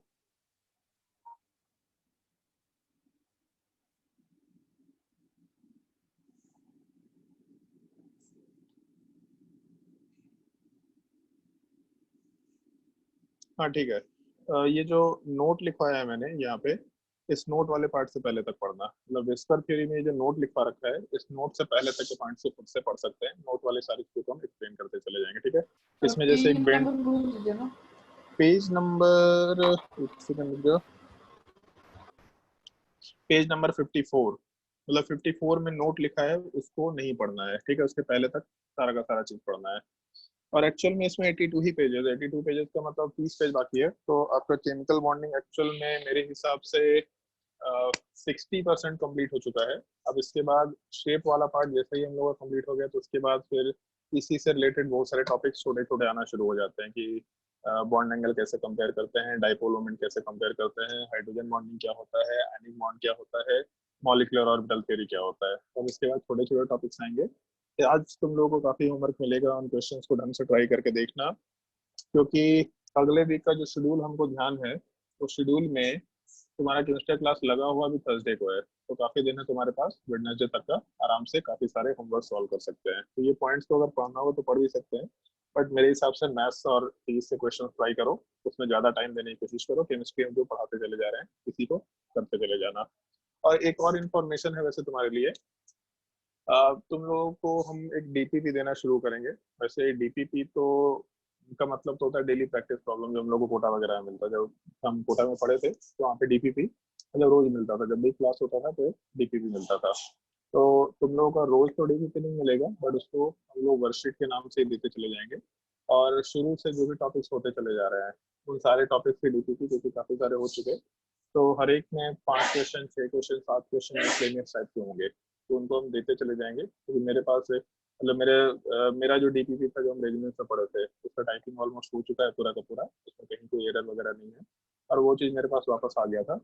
तो वही चीज़ हम देने वाले हैं, बस उसमें ज्योत्सना तुम्हारे लिए मेडिकल का वो चीज़ नहीं होगा। तो तुम्हारा डीपीपी हम अलग से बनाएंगे, जो तुम्हारा ऑनलाइन एग्जामिनेशन पोर्टल है उसी में तुम्हारा डीपीपी क्रिएट किया करेंगे। पर डे 5 क्वेश्चन या फिर वीक में हर एक सब्जेक्ट का 2 या 3 डीपीपी जो टॉपिक चल रहे हैं उससे रिलेटेड 30 क्वेश्चन या 25 क्वेश्चन या 40 क्वेश्चन, वो टॉपिक वाइज तुम्हारा तुमको ऑनलाइन ही प्रैक्टिस करना होगा। फोन अपना लेना, फोन में आराम से चीज को मजे से प्रैक्टिस कर सकते हैं। तो तुम्हारा डीपीपी ऑनलाइन चलेगा और बाकी लोग हम लोग पीडीएफ भेजते चले जाएंगे।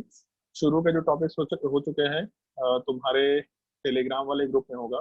अगर जिसमें तुमको फिजिक्स और केमिस्ट्री का डीपीपी ट्राई करना है तो कर सकते हैं, बट बहुत ज्यादा अगर रिगरसली डिफिकल्ट क्वेश्चन दिखाई देगा तो उसमें ज्यादा दिमाग मत लगाना। अपने बेसिक कंसेप्ट को सुधारने के लिए दिमाग लगाना कर भी सकते हैं। उसमें बहुत बेसिक क्वेश्चन भी है, काफी डिफिकल्ट क्वेश्चन भी है, सारे टाइप के क्वेश्चन होते हैं उसमें। एसी वर्मा, इरिडो, रूटो, मैथ्स में पता नहीं कहाँ कहाँ का बुक्स है, लेसेल लोनिंग हो गया, फिर तुम्हारा ये सब वी गोवरोव करके एक बुक आता है उसका बुक।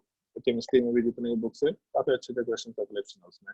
तो उन सब क्वेश्चन को अगर ट्राई करना है तो कर सकते हैं, बट बहुत ज्यादा बड़े क्वेश्चन है, बिल्कुल रिगोरसली सब्जेक्टिव टाइप के क्वेश्चन सॉल्व मत करना। तो उतना डिफिकल्ट क्वेश्चन तुमको नहीं सॉल्व करना होगा। ठीक है, तो नेक्स्ट क्लास में हम लोग इस चीज को कंटिन्यू करेंगे और नेक्स्ट क्लास के बाद फिर अपना देखते हैं आगे क्या होगा।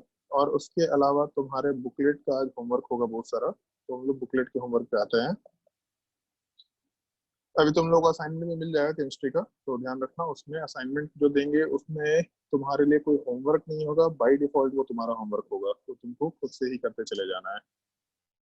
जो असाइनमेंट मिलेगा उसका आंसर तुम्हारे अगले असाइनमेंट में होगा। जैसे वर्कशीट 1 है, उसका आंसर वर्कशीट 2 में होगा, वर्कशीट 2 का आंसर वर्कशीट 3 में होगा।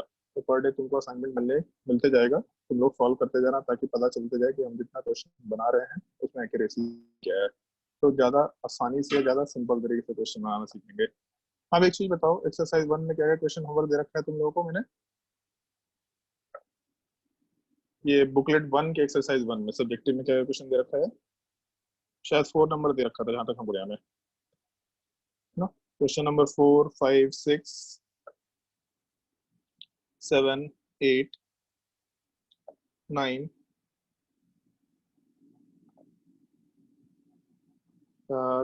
12 नंबर शायद होमवर्क नहीं दिया है, तो 12 नंबर नोट कर लो। 12, हाँ इस साइड में कुछ होमवर्क दिए थे मैंने। क्वेश्चन नंबर 13, 14, 14 नंबर होमवर्क दे रखा था। अब इसको फिर से एक बार ट्राई करके देखना। 14 अच्छा सवाल है। 15, 16,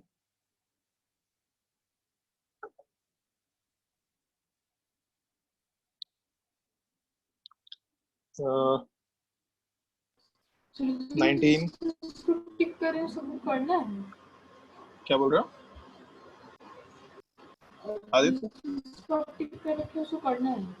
उसको सॉल्व करना है भाई, ये क्वेश्चन है, क्वेश्चन है। टिक कर उसको सॉल्व करना है, होमवर्क ही है, ठीक है। उसके बाद क्वेश्चन नंबर 21, 22, 24, 25,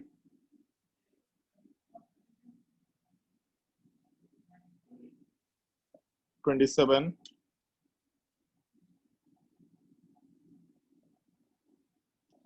28,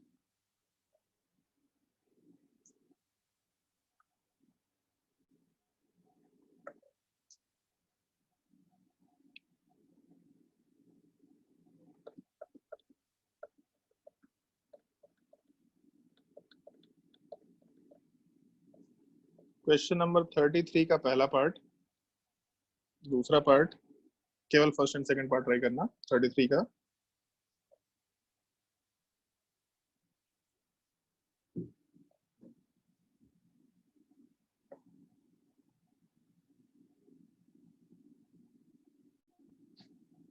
इसके आगे तो अभी शायद से क्वेश्चन नहीं बना सकते। एक सेकंड, एक क्वेश्चन बना सकते हो शायद।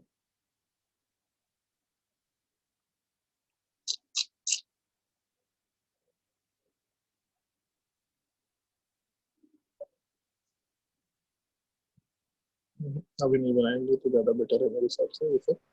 सर 55 कौन सा? 55 था। 55 था बनाने लायक? नहीं 55 बनाने लायक नहीं है अभी, क्योंकि इसमें जो सॉलिड स्टेट है इसका इंफॉर्मेशन अभी तुम्हारे पास नहीं है। ये केमिकल बॉन्डिंग जब हम लोग 11th क्लास तक खत्म करेंगे। क्या पहला दूसरा पेज दिखाने बोल रहा हमको, वही बोल ये पेज? पहले पेज में तो मैंने होमवर्क दे रखा था तुम लोगों को, तो इसमें तो है नहीं। 55 में जो सॉलिड स्टेट है उसके कुछ पार्टिकुलर एग्जांपल्स हैं, जैसे PCl5 सॉलिड स्टेट में कैसे एग्जिस्ट करता है, HCl6 कैसे एग्जिस्ट करता है।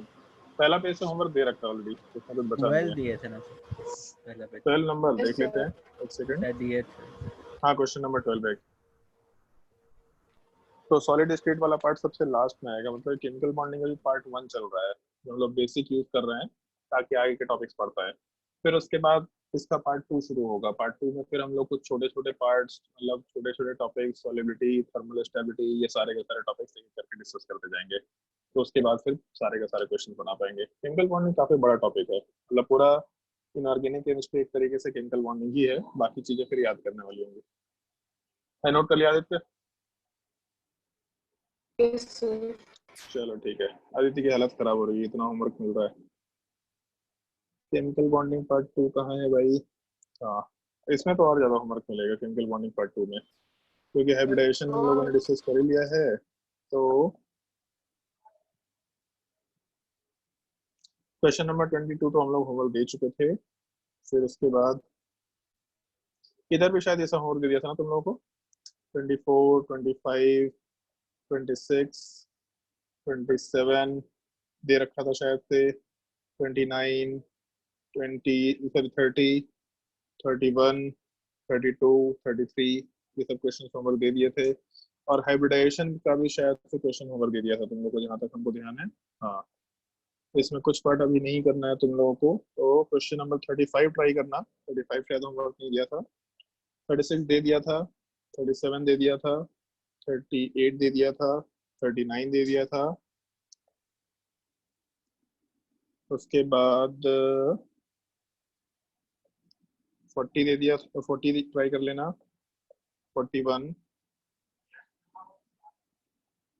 फिर 42, 43 शायद दे दिया था, बोला था एक बार सोच के आना इसको। फिर उसके बाद 44 दे दिया था होमवर्क। 45 अभी ट्राई नहीं कर सकते, इसको रहने देना। 46 भी नहीं करना था ट्राई। हाँ, एक क्वेश्चन ट्राई कर सकते हैं ये, 47 शायद दिया भी था, वही सॉलिड स्टेट वाला सवाल है, बट इसमें एक्सप्लेन किया हुआ है सवाल को ढंग से। 48 दे रखा है शायद, 49, 50, 51 शायद दे दिया था, 52,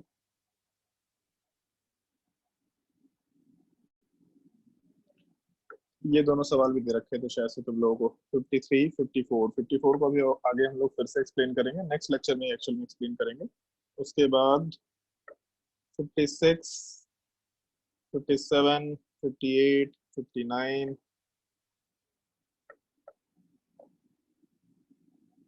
60,